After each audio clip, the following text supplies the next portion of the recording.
Si do duk fjalimi I kujt?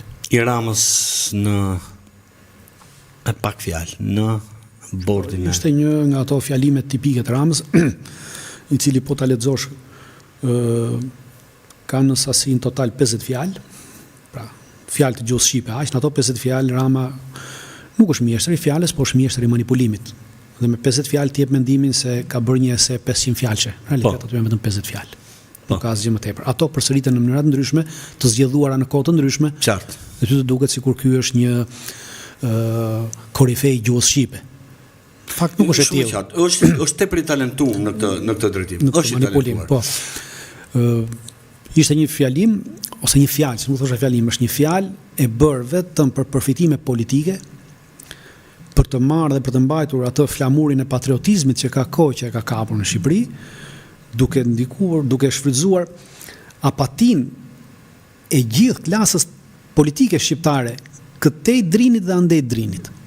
Një apati e klasës politike e cila për arsye personale, për inate personale, nuk ka guxuar të flasë për UÇK-n, që kur ishte UÇK-ja, edhe deri më sot. Pra nuk flet për shkak të inatave personale që ka, për shkak të nxitje, për shkak të lidhjeve politike që mund të kenë, nuk kanë folur për UÇK-n, duke menduar se UÇK-ja është pronë e dikujt.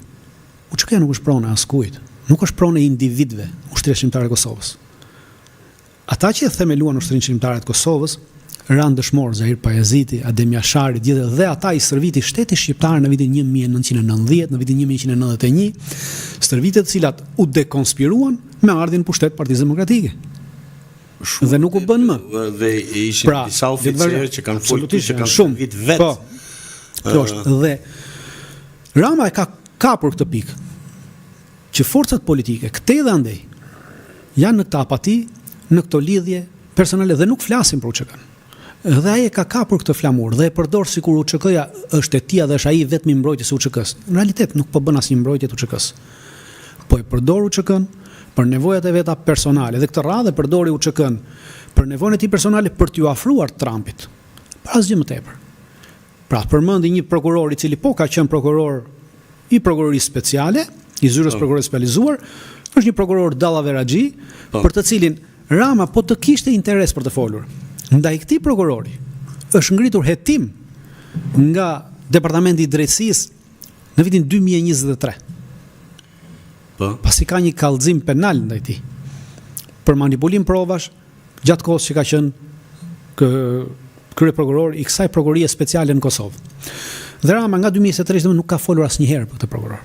Nuk e ka përmendur kurrë këtë. Pra po të ishte se e kishte parimisht atë gjë. E dyta po të qesë e kishte parimisht, do mund t'i thoshte nga 2023 këtej administratës amerikane që administrata amerikane të tërhiqte prokurorët dhe gjykatësit që ka në gjykatën speciale, në dhomat e specializuara. Në moment që ajo tërheq, kjo gjykatë mbetet me gati 60% të nivelit prokurorëve dhe gjykatësve. Pra nuk është në gjendje më të kryej gjyqje, procese, hetime, gjëra të tjera. Sepse bllokohet. Këtë s'e ka bërë asnjëherë. Pra thjesht bëri një fjalim, një fjalë për të shpalosur se un jam ai që e mbroi UÇK-n. Jo, nuk është Rama ai që e mbroi. Po të marrim një krah tjetër.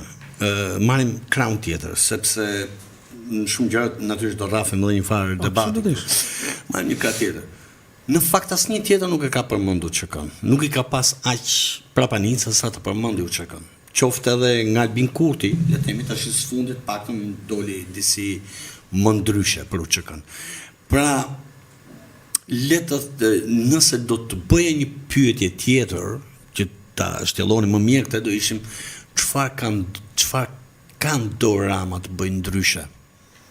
Çfarë kishte Rama në dorë të bëjë ndryshe, sepse duhet kemi mendoj ta zgjeroj. Rama kishte në dorë. E para Rama nuk duhet të shkonte me helikopter nga Tirana në Prishtinë që të binte deputetët e Kuvendit të Kosovës për ta themeluar këtë gjykatë. Kjo është Mesadiun, mos gabojmë, Mesadiun kjo ishte një detyrim. Jo. Nëse nuk do ta bëje këtë gjykatë, nëse nuk me sa unë kam lexuar për këtë, nëse nuk ta bëje këtë gjykatë, do të kishte natyrisht pasoja. Jo. Po patjetër. Asnjë pasojë. Pasoja do të ishin personale politike të individëve të cilët e bën. Jo, absolutisht. Asnjë pasojë tjetër do kishte. Mesadiun, nëse nëse kjo gjykat nuk do ndërtohej, së pari dyshimet do kalonin mbi elementet të kuptojmë të UÇK-s identik si që janë tani, edhe tjetra do fillonin sanksionet. Mos harro asgjë që këta thonë, paktën BE-ja dhe Amerika që thonë si ta them unë si një këshill, nuk është këshill, është vendim, ti do e bësh. Dakord, ata mund ta marrin vendimin, mund ta dhanë, por pasojat politike për ata që ishin pushtet, po, jep dorëheqjen edhe pikë mbaroj. Asgjë do ishin shumë më të vogla se sa tashti. Po. Pra në rast se krahasojmë këto pasoja dhe dëmin që po bën kjo gjykatë dhe prokurori, do ishte shumë herë më i vogël ajo se sa kjo. Do kuptoj, personi tjetër që do vinte do e bënte, sepse varet se çka të bëjë me, ndërtuar, është një gjykatë që duhet kaluar në Parlamentin e Kosovës. Po. Pra, në Parlamentin e Kosovës ti mund mos e bëje korumin asnjëherë. Pra mund lozje me korumin. Por ama e drama edhe Kshim Thaçi i zun deputetët një nga një dhe thoshin më të madhe në Parlamentin e Kosovës që kush nuk e bën këtë është armik i Kosovës. Pra u përdor ky lloj kërcënimi. Nuk u përdor asnjë tjetër. E vetmja gjë që u përdor në Kosovë dhe u tha që po mos ta bëjmë ne do ta bëjnë Kombet e Bashkuara. Nuk e bënin dot Kombet e Bashkuara një gjykatë të tillë. Sepse Kombet e Bashkuara nuk mund të dalin mbi veten. E kanë një gjykatë të tillë Kombet e Bashkuara. Nuk do të bënin dy. E dyta për të kaluar kjo gjykatë Kombet e Bashkuara duhet të kalonte nga Këshilli i Sigurimit. Në Këshillin e Sigurimit nuk votonin amerikanët një gjykatë të tillë, sepse rusët dhe kinezët do votonin me vrap dhe po ta bënin këtë, atëherë amerikanët i bie t'ia fusnin vetes. Dhe ishte një kohë kjo gjykatë propozuar në vitin 2015-2016 kur kishte ndodhur 2014 Krimea dhe amerikanët pas 2014-s nuk kanë votuar asnjë gjë që kanë propozuar kinezët edhe rusët dhe nuk bënin asgjë që propozojnë kinezët dhe rusët në OKB. Sikur e kanë propozuar kinezët dhe rusët, dhe kjo më duket kur në fakt kjo është dorë e Gjermanisë dhe Anglisë. Jo, nuk është as dorë e Gjermanisë dhe Anglisë. Me sa diun. E gjitha nuk ka të bëjë as Gjermania dhe as Anglia në këtë aspekt. Është shumë e thjeshtë. Kjo ka nisur nga Carla Del Ponte. Po, patjetër. E cila është po presioni për ndërtimin e kësaj. Jo, është një anti-shqiptare dhe pastaj gjithë lojën për ndërtimin e kësaj e morin dorë njerëz të Sorosit. Pra nuk ka të bëjë Gjermania dhe Anglia. Po, e tërë Europa dhe më fal, të lutem. Me sa shikoj unë, çfarë zgjedh në BE? Për paktën to 35 vjet që unë shikoj është dora Sorosit. Një formë ose tjetër është dora Sorosit. Po, i përket forumit ekonomik botror. Atëherë? Po, ku edhe Soros është pjesë e tij, se nuk është forumi në drejtimin e Sorosit. Po Soros është pjesë e këtij forumi ekonomik. Ta kisha fjalën gati të liderat e BE. Po, dakord. Por ama baza kryesore ndërtuar në Shqipëri, ata të cilët shkruajtën ishin dy gazetarë shqiptar. Altin Raxhimi dhe Vladimir Karaj. Po. Dhe ato prallat që ata shkruajtën nuk u vërtetuan kurrë, pra nuk dolën ashtu si shkruajnë. Pa ishin të gjitha prallat dhe sot askush nuk merr mundimi që të i thrasi këta zotëri dhe thotë, ku i keni juve këto që keni thënë? Sepse nuk doli asnjë gjë nga këto që ata thanë. As në hetimet e bëra nga task forca hetimore ndërkombëtare, e cila erdhi këtu i bëri hetimet, e as nga kjo prokurori. Tash një pyetje më direkte. Kush mendon ti që ka pas qëllim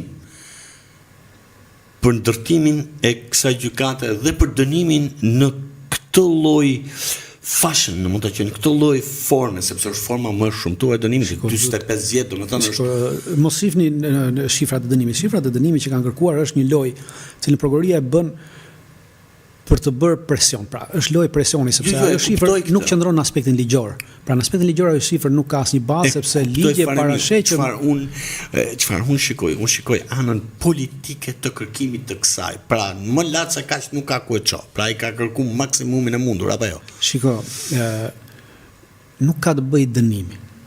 Ka të bëjë akuza vepra për cilën dënohen dhe mënyra si është formuluar akuza. Po pra. Vitet që ajo kërkon nuk kanë vlerë. Sepse ti mund dënohesh edhe me 10 vjet, po në rast se ti dënohesh me 10 vjet, si ndërmarrje e përbashkët kriminale, nuk ka vlerë pastaj se ti u dënove 10 ose 25. Jo, pikërisht këtu duhet dalë, përderisa thash, domethënë, nuk e nxorra pa qëllim vitet. Kur bëhet fjalë për shembull për një X krim, le të themi një ndërmarrje e përbashkët, dhe ti jep 10 vjet pa e marrim, tregoj që u prit se ke bënë ai gabim diku. Në momentin që ti jep 45 vjet, tregoj që kjo është Domethënë ti ke zbulu diçka të jashtëzakonshme, një krim të jashtëzakonshëm. Jo, është lozur në këtë aspekt. Shiko, prokuroria pikërisht këtë prokuroria speciale kjo është ka lozur në aspektin juridik. Pra, ka lozur në aspektin për të dalë fituar në çfarë do lloj vendimi që prokuroria të japi, vetëm në rast vendimi që gjykata thotë që bien poshtë gjithçka dhe lejon të lirë. Kurse në dy aspektet e tjera ka vendosur dy akuzat një pas njëshme. Pra njëra është grupi strukturar kriminale dhe tjetra ka të bëjë me përgjegjësinë komanduese. Pra, në rast se vërtetohet, pra në rast se gjykata pranon akuzën për grupi strukturar kriminal, pra ndërmarrje përbashkët kriminale, automatikisht pason edhe përgjegjësia komanduese. Por në këtë rast përgjegjësia komanduese pason në aspektin që ti ke krijuar strukturë me qëllimin për të bërë krime, ke urdhëruar krimet, e ke ditur kush i ka bërë krimet dhe s'ke ndërhyrë. Kurse në rast se gjykata nuk e pranon akuzën për ndërmarrje përbashkët kriminale, aktualisht ka ndodhur vrasje ndalime që kanë dalë. Dhe për këto vrasje ndalime, i bie që në këtë aspektin e dytë i bie që ti nuk ke krijuar organizat të qëllimshëm për këtë punë, nuk ke urdhëruar ti për këtë punë, por kur kjo ka ndodhur,